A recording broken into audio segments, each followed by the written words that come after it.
Hello again, नई video के साथ हाजिर हूँ। आज 30 अप्रैल सैटरडे का दिन है। वर्ल्ड पॉलिटिक्स की बात करें तो पूरी दुनिया में हलचल मची हुई है। आइलैंड कंट्री श्रीलंका बैंकरप्ट हो रहा है। यूक्रेन की जंग अभी तक हो रही है। रशिया जो है उसने तेल बंद कर दिया है कुछ ममालिक के लिए, हालांकि उससे फ़र्क कुछ नहीं पड़ेगा। रशिया बेचारे को तो तेल बेचने की सख्त ज़रूरत है। रशिया के माशी हालात ख़राब से ख़राब हो रहे हैं। ये भी इल्ज़ाम लगाया जा रहा है कि रशिया ने यूक्रेन के सदर पे हमला करने के लिए किसी को भेजा। ये भी बताया जा रहा है कि यूक्रेन का जो एस पायलट था वो मारा गया है। तो दुनिया भर में बड़ी गड़बड़ हो रही है, बहुत सारे प्रॉब्लम है। लेकिन अगर हम अपने घर में झांकें, अब मेरे दो घर हैं, कनाडा भी है, पाकिस्तान भी। अगर मैं कनाडा की बात करूं तो यहाँ इलेक्शंस आने वाले हैं, प्रोविंशियल इलेक्शन ओंटारियो में, और मैं भी एक्चुअली मिल्टन से उम्मीदवार हूँ। मिल्टन ओंटारियो से मैं भी एमपीपी का उम्मीदवार हूँ और मेरी पार्टी बड़ी होपफुल है कि शायद मेरा काम हो जाए। उसके बाद म्यूनिसिपल इलेक्शन आने वाले हैं अक्टूबर में, और तो और हमारी फेडरल कंजर्वेटिव पार्टी नए लीडर की तलाश में है। अब अगर मैं अपने ओल्ड कंट्री यानी पाकिस्तान की बात करूं तो वहाँ तो मसाइलों का अंबार है और बड़ी डिस्टर्बिंग न्यूज़ आती है। मेरी तरह आप भी सारे वीडियो देख रहे होंगे, और जैसे मैं हमेशा आपसे कहता हूँ ना कि मैं आपको खबरें नहीं सुनाना चाहता, खबरें तो मेरे से अच्छी आपको पता है। मैं अपना तज्जिया यानी what's my take on the situation वो बताना चाहता हूँ। तो देखें, अभी हाल ही में न्यूयॉर्क हेरल्ड में एक कार्टून छपा है, मेरा ख्याल 2 दिन हुए, आपने भी देखा होगा शायद। उस कार्टून में दिखाया गया है कि पाकिस्तान के चीफ जस्टिस साहब ज़मीन पे बैठे हैं और अमेरिका बहादुर उनके सर पे हाथ रख के कह रहे हैं गुड बॉय। अब आप सोचिए कि मुहिब्ब वतन पाकिस्तानी ये कार्टून देखने के बाद कितना डिस्टर्ब हुआ होगा कि हमारी अदलिया का मजाक पूरी दुनिया में उड़ाया जा रहा है। और अल्लाह ताला ये हिदायत दे जो हमारे बंदूलाल साहब हैं, खुदा मालूम इनको किसने चीफ जस्टिस बना दिया है। जितनी बदनामी इनके आने से पाकिस्तान की अदलिया की सारी दुनिया में हुई है वो अनबिलीवेबल है। देखिए, हमारे वालिदैन एक एक्सप्रेशन अक्सर कहा करते थे कि अंधेर नगरी चौपट राज। मुझे कभी समझ में नहीं आया था कि क्या होता है अंधेर नगरी चौपट राज, लेकिन आज मैं पाकिस्तान के हालात देख के समझ रहा हूँ कि जो वालिदैन अंधेर नगरी चौपट राज कह रहे थे ये वही है। किस किस को रोएं, यानी चलिए 12 बजे तक अदालतें खुली क्राइम मिनिस्टर बनाने के लिए शहबाज शरीफ को। क्यों? इसलिए कि जो ये बंदूलाल साहब थे चीफ जस्टिस साहब हमारे, ये गालिबन नून लीग के पेरोल पे हैं। समदन इनकी नून लीग की एमएनए, इनके दामाद का भाई एमएनए नून लीग का, इनका समदी जो था वो नून लीग का लाहौर का प्रेसिडेंट। तो बंदूलाल साहब को तो यकीनी तौर पे इतना प्रेशर था कि उनको रात को अदालतें खोल के और क्राइम मिनिस्टर बनाना पड़ा शहबाज शरीफ को।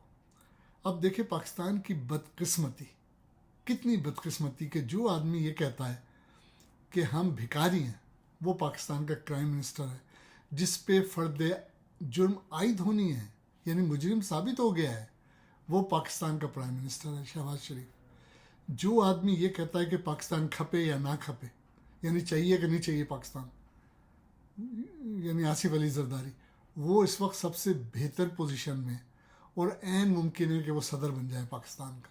बेटे को तो वजीर ख़ारजा बना दिया उसने। तो ऐसे ऐसे लोग, पाकिस्तान की इंतहाई बदकिस्मती है कि वो पाकिस्तान की हुकूमत में है। अब देखें, अल्लाह की लाठी भी आवाज़ है, कहते हैं ना, वह तो इज़्ज़ो मंतशा व तो ज़िल्लो मंतशा। सऊदी अरब गए, चोर चोर के नारे लगे, बदनाम हुए, और तो और उनकी वजह से सऊदी अरब में जो ज़ायरीन ने उम्रा आए हुए थे, जो रमज़ान जैसे मुबारक महीने में उम्रा अदा करने वहाँ आए थे, उनको मुंतज़िमीन ने बाहर खड़ा कर दिया कि भाई ये क्राइम आज़म को पहले उम्रा करने दो, कहीं ऐसा ना आप चोर चोरी ने कहें।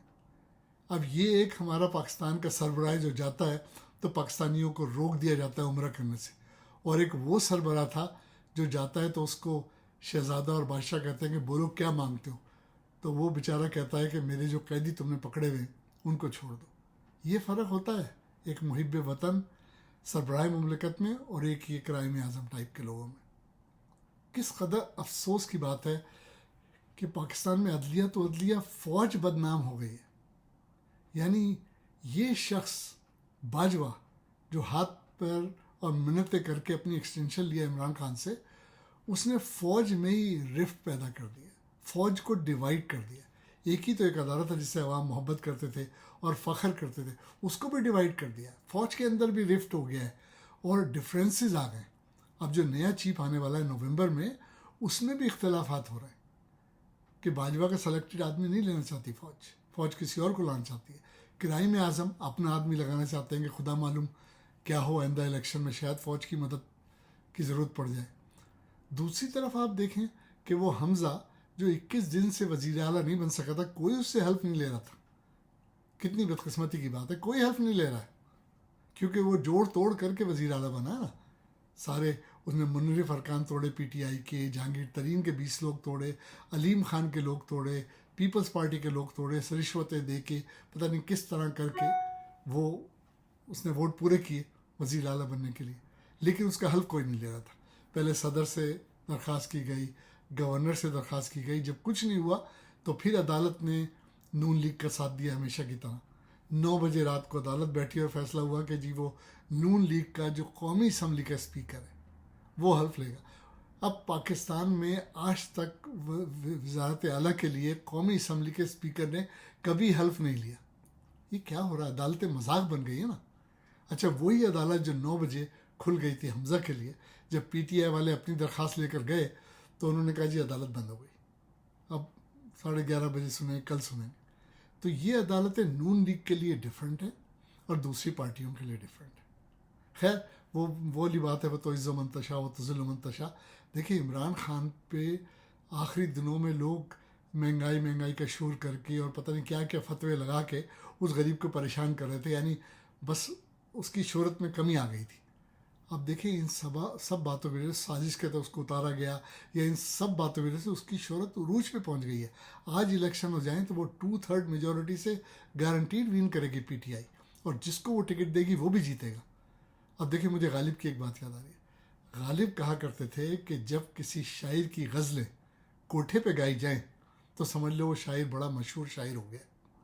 اسی طرح میں یہ کہتا ہوں کہ اگر کسی لیڈر کی مولانا لوگ تعریف کریں, پاکستان کے مولانا, تو اس کا مطلب یہ ہے کہ وہ لیڈر صادق اور امین ہے. اور آپ دیکھ لیں کتنے مولانا جو ہیں آج کل عمران خان صاحب کی تعریف کر رہے ہیں, ہے نا. اور تو اور جو ہمارا مولانا اعظم جن کو سب مانتے ہیں, جمیل صاحب, طارق جمیل صاحب, وہ بھی کتنا رو رو کے عمران خان کے لیے کہہ رہے ہیں. اب ان کو عمران خان پیسے تو نہیں دیتا نا, وہ اس قسم کی شخصیت نہیں ہے مولانا طارق جمیل کی, یا دوسرے مولانا دیکھ لیں. اور مولاناؤں کے متعلق میں آپ کو ایک بات بتاؤں, بھٹو صاحب بڑے نالاں تھے مولانا سے, خصوصاً جو یہ فضل الرحمان کے والد تھے مفتی محمود, ان سے بہت تنگ تھے بھٹو صاحب. کہتے تھے بہت تنگ کرتا ہے یہ آدمی. اور یہ مولانا لوگ ان جنرل مجھے بہت تنگ کرتے ہیں, کیونکہ پاکستان کی سب سے بڑا گنڈا پارٹی مولانا پارٹی ہے. یہ لکھ لیں آپ, فضل الرحمان کی ڈنڈا بردار فورس ہے. اور وہ جو بیچارہ رضوی بیچارہ مر گیا کرسی پہ, اس کا جو بیٹا ہے سعد رضوی, اس کی بھی بڑی زبردست فوج ہے. ان کی پرائیویٹ فوجیں ہیں یہ جو حکم کریں گے وہ جان تک دینے کے لیے تیار ہیں. دیکھیے جب اس کو لبیک کو بینڈ کرنے کی کوشش ہو رہی تھی تو انہوں نے شیخ رشید کو ناکو چنے چبا دیے, اتنا تنگ کیا کہ گورنمنٹ جھک گئی. اور وہی ہے فضل الرحمان کا رہا ہے, وہ ڈنڈا بردار, وہ یلو ڈریس بنا کے اپنے لیے آتا ہے, وہ گنڈا گردی ہے. تو پاکستان کے جو یہ مولانا ہیں, یہ تو مولانا بھی ان کو کہنا مولانا تو اللہ کا نام ہے. یہ فضل الرحمان ٹائپ کے جو دین کو بیچنے والے لوگ ہیں یہ بڑے گنڈے ہیں, اور ان کی فوج ہے گنڈوں کی. تو ان کو دوست بنانے کا رکھنا پڑتا ہے آپ کو. عمران خان کو اگر عقل آ جائے اور صرف وہ سعد رضوی کو دوست بنا لے تو کیا فضل الرحمان کیا زرداری, کسی کی مجال نہیں. لیکن پاکستان کی عدلیہ نے پاکستان کو پوری دنیا میں بدنام کر کے رکھ دیا, اور کوئی ان کا ہاتھ پکڑنے والا نہیں ہے. میں تو کہوں گا یہ سعد رضوی کو اور فضل الرحمان کو کہ اپنے ڈنڈا بردار لے جاؤ اور ان ججوں کو مارو, اور تو اور یہ باجوہ کو ہی مارو, ہر اس شخص کو مارو ڈنڈے سے جو پاکستان کو بدنام کر رہا ہے. اللہ تعالیٰ پاکستان کی حفاظت کرے. اگلی ویڈیو تک کے لیے فی امان اللہ.